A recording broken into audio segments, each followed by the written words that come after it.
Fala aí pessoal, eu sou o Rodrigo e o assunto de hoje é o Asus X751LJ, um notebook com Windows 10 lançado em 2015 no Brasil, e ele de certa forma é incomum em nosso mercado porque tem tela de 17.3 polegadas.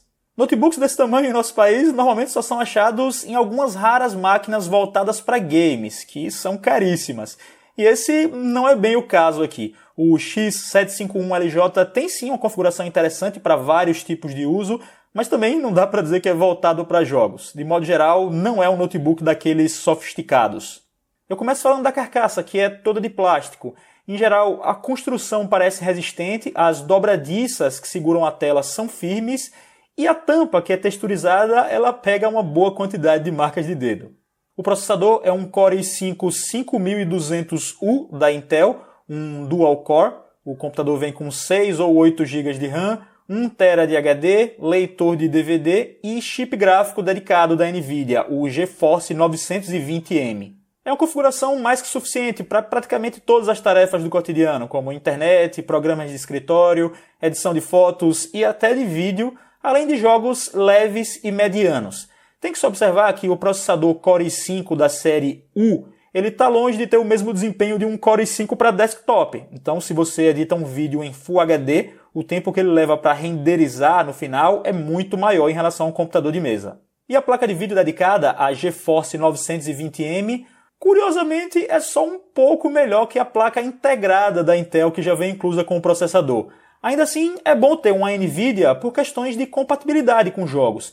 Para quem é leigo, eu digo que essa configuração é melhor que um computador simples para rodar games, mas também não se trata de um notebook gamer, porque quando a gente diz isso, fica a expectativa de que ele vai rodar jogos pesados com gráficos altos. E não é bem assim. Vai dar para rodar tranquilo um StarCraft 2, um League of Legends, um Dota ou um joguinho mais leve como esse que vocês estão vendo, só que aqueles mais pesados, tipo GTA V, vão sofrer bem mais. Então regule suas expectativas nesse departamento. A tela, como eu disse, é um ponto que destaca esse notebook em relação ao padrão do mercado. Ela é grande, tem 17.3 polegadas, o que faz com que o próprio computador seja grandalhão e pesado. Mas eu acho que isso é bacana para quem quer substituir aquele velho computador de mesa que tem em casa, afinal a área de visualização é bastante ampla. Mas é o seguinte, não espere que essa tela tenha a mesma qualidade daquelas de notebooks premium de 5, 6 mil reais. Ela não traz o chamado painel IPS, então sim, os ângulos de visão dela têm limites. Principalmente se você olha de cima para baixo, ela distorce bastante as cores. Dos outros ângulos, isso também acontece, embora seja bem menos. A intensidade do brilho é boa, está na média.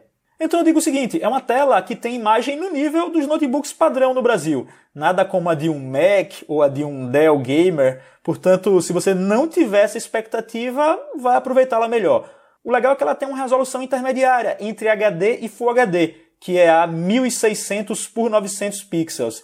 Isso significa que as coisas vão aparecer com um bom tamanho e você não deve precisar ficar aumentando o tamanho das letras no navegador ou no editor de texto. Para falar do teclado, em geral ele é ok. Se tivesse que classificar as teclas como mais firmes ou mais moles, eu diria que elas são um pouco mais moles, mas a detecção de toques é ótima e com pouco tempo eu já estava bem acostumado. A carcaça que fica na parte do teclado é bem rígida e não afunda enquanto você digita, o que é bom. Não tem iluminação nele, nada disso, mas o que me incomodou mesmo foi que em um notebook tão grande e com tanto espaço, não existem as teclas dedicadas para barra e interrogação. Elas ficam nas teclas Q e W, como acontece em vários modelos menores. Também não tem a luzinha indicadora da tecla fixa, também conhecida como Caps Lock, então sim, fica devendo nesse sentido. Acima do teclado é por onde sai o som, e ele não é nem dos mais baixos que eu já testei, nem dos mais altos. É inferior, por exemplo, a de um Dell Inspiron 5000 que eu já testei, mas no uso do dia a dia fez seu papel. Já o touchpad, ele segue o padrão dos notebooks atuais, tem uma sensibilidade ok, 2 botões inferiores que são integrados na superfície, e ele reconhece gestos, como o deslize com 2 dedos para cima e para baixo. Uma coisa que eu curti foi o fato de que a operação desse computador em geral é bem silenciosa. A ventoinha fica na esquerda e no uso normal ela dificilmente entra em operação. Isso só acontece mesmo quando você vai fazer coisas mais pesadas, como edição de vídeo ou rodar algum jogo. E mesmo assim rola em um nível aceitável. Assim como é aceitável a temperatura dele. Em minha experiência, ela fica sempre entre morno ou frio, e geralmente esse morno é mais à esquerda do teclado.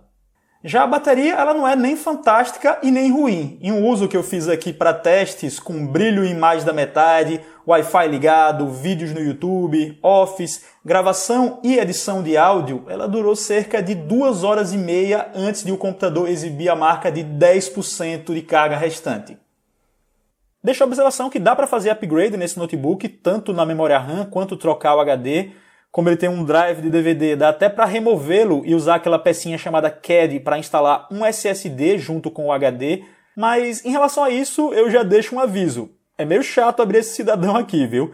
Não tem nenhuma porta no fundo, então é preciso desparafusar e desprender várias presilhas que ele tem nas bordas para abrir a carcaça, tirar 2 cabos flat e levantar a tampa do teclado para ter acesso às coisas. Se quiser substituir a memória, então tem que desparafusar a placa-mãe todinha, porque a memória fica embaixo.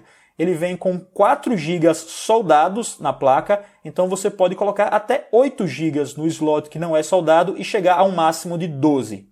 Eu fiz a instalação tanto de um SSD quanto dos 12 GB de RAM. Então assim, a performance do computador para mim está excelente no dia a dia, inicia tudo muito rápido e eu tenho que fazer uma observação sobre a performance dele com o HD comum, que certamente é boa também, mas vai haver mais espera para abrir os programas, mais carregamento e também pequenas lentidões aqui e ali. Instalar um SSD é sempre recomendável hoje em dia, em praticamente todos os casos, e trocando o drive de DVD desse notebook, colocando um CAD, dá para colocar SSD e HD. Eu só estou avisando que é chatinho para abrir, mas é possível. E é isso, pessoal. Eu normalmente descrevo o Asus X751LJ como uma boa oportunidade para se ter um notebook de 17.3 polegadas no Brasil, pagando muito menos que R$5.000. Os preços variam muito, mas na data de publicação dessa análise ele está por menos de 3.000.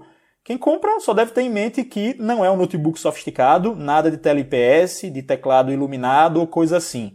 Dito isso, a construção é satisfatória e, como eu já mencionei anteriormente, me parece uma opção bacana para substituir aquele computador de mesa velho que está lá em sua escrivaninha. Espero que vocês tenham gostado desse vídeo. Se gostaram, por favor, cliquem em gostei. Se é a sua primeira vez aqui no canal, clique em inscrever-se, porque assim você acompanha meus próximos envios ao YouTube. Sigam-me nas redes sociais e hoje eu vou ficando por aqui. Um abração, falou!